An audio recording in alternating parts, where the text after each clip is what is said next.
अब विद्युत फ्लक्स पढ़ने के बाद, समझने के बाद, अब देखेंगे गाउस का प्रमेय। गाउस एक साइंटिस्ट थे जिन्होंने बंद पृष्ठ से रिलेटेड एक प्रमेय दिया था। तो प्रमेय क्या होता है पहले मैं बोलता हूं फिर लिखूंगा। तो गाउस का प्रमेय क्या होता है, ध्यान से सुनना। किसी भी बंद पृष्ठ से गुजरने वाला संपूर्ण विद्युत फ्लक्स, क्या चीज, किसी भी बंद पृष्ठ से गुजरने वाला संपूर्ण विद्युत फ्लक्स उसके अंदर उपस्थित कुल आवेश का 1/ε0 होता है। देखना कैसे होगा ना, जो प्रमेय जो मैं बोला वो प्रमेय क्या हो जाएगा कि ये एक गोला दिख रहा है, ये एक बंद पृष्ठ है। तो किसी भी बंद पृष्ठ से, किसी भी बंद पृष्ठ से गुजरने वाला संपूर्ण विद्युत फ्लक्स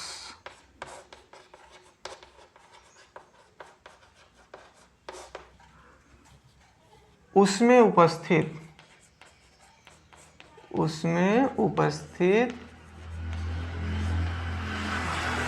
आवेश का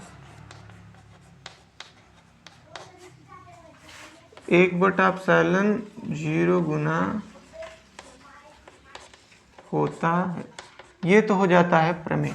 और इसका गणितीय रूप क्या हो जाएगा, फ्लक्स को दर्शाते हैं फाई ई से, और ये क्यू 1/ε0 गुना, तो इसको हम लोग शॉर्ट में क्या, क्यू एकम क्यू हो जाएगा। तो फाई ई बराबर क्यू एकम क्यू बटा ε0। यही है गाउस का प्रमेय। अब गाउस का प्रमेय तो ये है, लेकिन इसको निकालते कैसे हैं वो इस चित्र की सहायता से हम लोग निकाल के देखेंगे। क्योंकि 5 नंबर का जो क्वेश्चन आता है ना पेपर में, गाउस का प्रमेय लिखिए और सिद्ध कीजिए। तो इसको सिद्ध भी करना है अभी हमको आगे, ठीक है। तो अब इसको सिद्ध करने का प्रोसेस जारी करते हैं। तो निगमन, गाउस के प्रमेय का निगमन। तो निगमन के लिए चित्र काम आएगा और इस चित्र का विवरण थोड़ा देना पड़ेगा। पहले मैं बोलता हूं फिर इसके बाद लिखेंगे ना, हम देखेंगे इसमें क्या क्या लिख सकते हैं हम लोग। माना कि r त्रिज्या का एक बंद पृष्ठ है जिसका केंद्र O है, P एक बिंदु है, E विद्युत क्षेत्र है, ds एक अल्पांश है और प्लस Q एक आवेश है। ठीक है, इतना हो गया।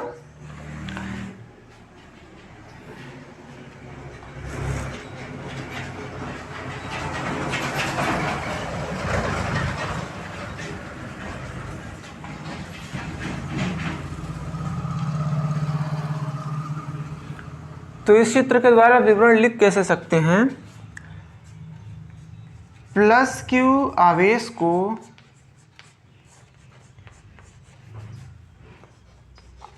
r त्रिज्या वाले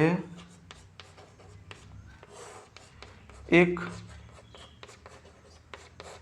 गोले के अंदर रखा गया है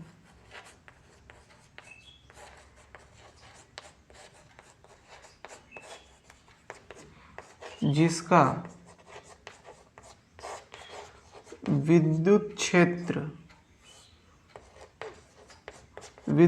की तीव्रता अभी कुछ टाइम पहले ही हम लोग पढ़े हैं।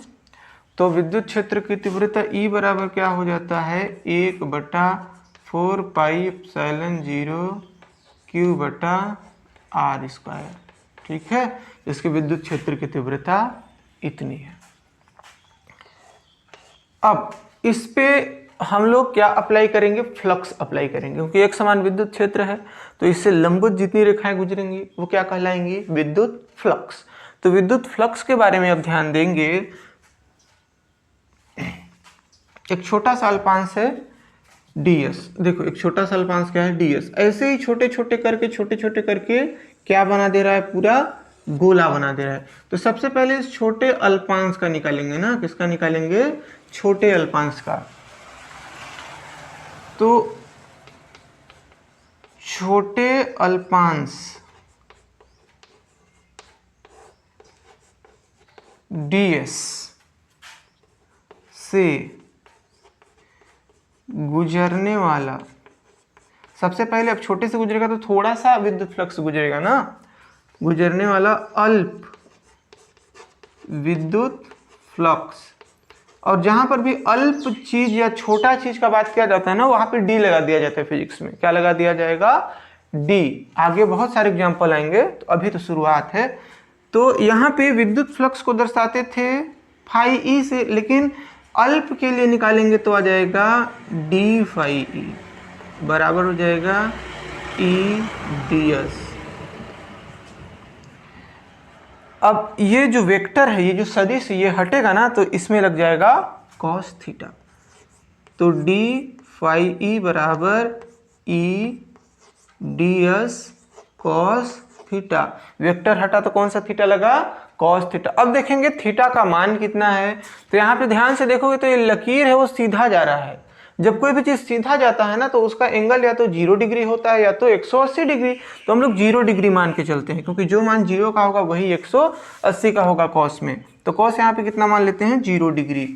तो डी फाई ई बराबर ई डी एस कॉस 0 अंश, और कॉस 0 अंश का वैल्यू होता है 1। तो डी फाई ई बराबर ई डी एस इतना बच जाएगा। ई का वैल्यू कितना है? ई का मान रखने पर, तो ई का मान रखेंगे तो ई का मान यहाँ पे निकाले थे ना मेहनत से, इसको यहाँ पे रखेंगे। तो डी फाई ई बराबर कितना हो जाएगा? 1/4 पाई एप्सिलॉन 0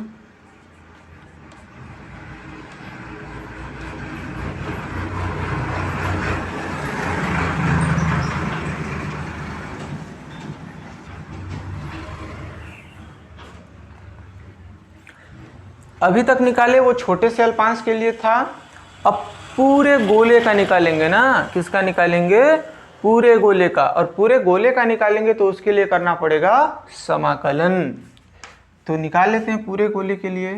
अब पूरे गोले का विद्युत फ्लक्स, पूरे गोले का विद्युत फ्लक्स, तो पूरे गोले के लिए निकालेंगे तो डायरेक्ट आ जाएगा फाई ई। तो फाई ई बराबर समाकलन करना पड़ेगा। किसका समाकलन करना पड़ेगा? जो अल्प के लिए निकाले थे ना उसका समाकलन करना पड़ेगा। अल्प के निकाले थे तो कितना आया था? D phi e. क्या हो जाएगा? D phi e. तो फाई ई बराबर समाकलन डी फाई ई का वैल्यू है 1/4 पाई एप्सिलॉन 0 Q/r²। यहाँ पे था ds। अब जिन राशियों का समाकलन नहीं होता है उनको समाकलन के निकाल देंगे बाहर। तो समाकलन किनका नहीं होता? जो निश्चित राशि होती है, नियत राशि होती है, उनका समाकलन नहीं होता। तो देखो एक निश्चित है, आवेश ये भी निश्चित है, 4 निश्चित मान है, पाई का मान भी निश्चित होता है 22/7, एप्सिलॉन 0 भी निश्चित है, आर भी निश्चित है। बदल क्या रहा है? ds। तो यहाँ पे क्या क्या बाहर निकल जाएगा? बाहर निकल जाएगा q एकम q, और ये भी नियत है तो बाहर निकलेगा पाई भी, एप्सिलॉन 0 भी, और r² भी कहाँ निकल जाएगा? बाहर। तो अंदर क्या बचेगा? Phi ds। इसको मान लेंगे समीकरण 3। अब जो फाई ds है, फाई नहीं समाकलन, समाकलन ds है वो है क्या वास्तव में? देखो एक ds एक छोटा सा अल्पांश था। अब पूरे के लिए निकाल रहे हैं तो इस अल्पांश को, इस अल्पांश को, इस अल्पांश को, सभी अल्पांश को ऐसे जोड़ेंगे तो एक गोला बन जाएगा। क्या बन जाएगा? गोला बन जाएगा। तो गोले का संपूर्ण पृष्ठ निकालना पड़ेगा। क्या निकालना पड़ेगा? गोले का संपूर्ण पृष्ठ। तो गोले का संपूर्ण पृष्ठ कितना हो जाता है? 10वें गणित आएगा आप काम में। तो गोले का संपूर्ण पृष्ठ होता है 4πr²। ये हो जाता है गोले का संपूर्ण पृष्ठ। तो समाकलन ds का वैल्यू कितना हो जाएगा? 4πr²। इसको समीकरण 3 में रखेंगे तो फाई ई बराबर, फाई ई बराबर हो जाएगा 1/4 पाई एप्सिलॉन 0 r² गुणे में 4 पाई आर स्क्वायर, क्या क्या कटेगा, 4 पाई से 4 पाई कट जाएगा, आर स्क्वायर से आर स्क्वायर कट जाएगा, पाई ई बराबर बच क्या जाएगा, क्यू, ये वाला क्यू बचा हुआ है, नीचे में एप्सिलॉन 0 बचा हुआ है, और मेरे ख्याल से यही है गाउस का प्रमेय। ठीक है, तो गाउस का प्रमेय हुआ समाप्त। 5 नंबर का क्वेश्चन है, इसको आराम से उतारो, समझो, जहाँ पे ना समझ में आए वीडियो को पीछे करके फिर से देख लेना तो समझ में आ जाएगा।